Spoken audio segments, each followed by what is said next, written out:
Asikubele somkwele phakathi lokuchaza amahubo inyamba ke ngicethike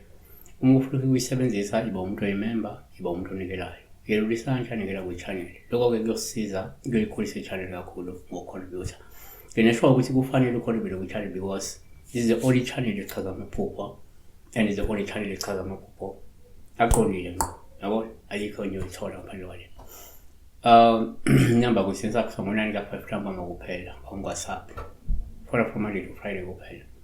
nani chalani mabuzo nje uphoko oqhawula umuntu omfunayo akabingeleli akacela angikuthanda umoya omubi wokungabingeleli ongaceli abantu bawujwayeleka angazi bakufunda lapho ukuthi uma ufuna umuntu akusize ufuna ayinikele isikhathi akulaleli ukukhuluma umbhedo ungabingeleli ongaceli yabo asihlukane nokungabingeleli ongaceli ube phupha qhawula umuntu amfunayo kusho ukuthi ube qhawula i-crush yakhe. He was handshaking his crush. You may be dreaming of now shaking hands with your crush or shaking hands of your crush. Yeah, asas. Or you ever had that dream, asas. Kodwa sibeka nje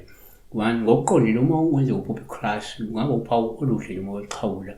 olusho ukuthi ngenzeka ukhonjiswa nje isifiso nomuzwa wokusondelana nakuba singakafezeki futhi ngabe ukhonjiswa isifiso sakho umuzwa wakho wokusondelana nale crush kodwa asikafezeki leso sifiso. Number 2 kwesinye isikhathi uma upha i-crush yabo uphawu uma uyiqhawula okumasho ukuthi ngenzeka nizozibophezela ninobabili niqinisa amachama obudlelwane nothando maduze wasisho nje abanye abantu bayabaye bakhonjisa into esazokwenzeka yabona so kungenzeka vele uyena umuntu wakho enizozibophezela nobabili yaqinisa amachama obudlelwane benu nothando lwenu.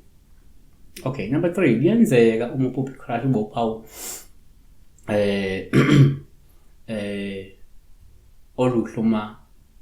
uyiqhawula le crush olusho ukuthi ngenzeka lo muntu uyamchaza wena futhi nizothandana ngokuhamba kwesikhathi yabona ngoba phela ubeqhawula. Kodwa ke number 4 kwabanye uma uphupha i-crush uba uphawu olubi uma uqhawula loba uma uyiqhawula leyo crush lusho ukuthi ngenzeka ukhonjisa ukuthi lo muntu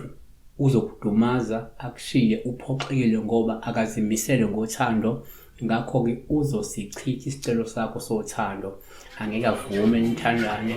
uma kukuthi kade nijabulile noba beniseqhawulana so ngiyakudlala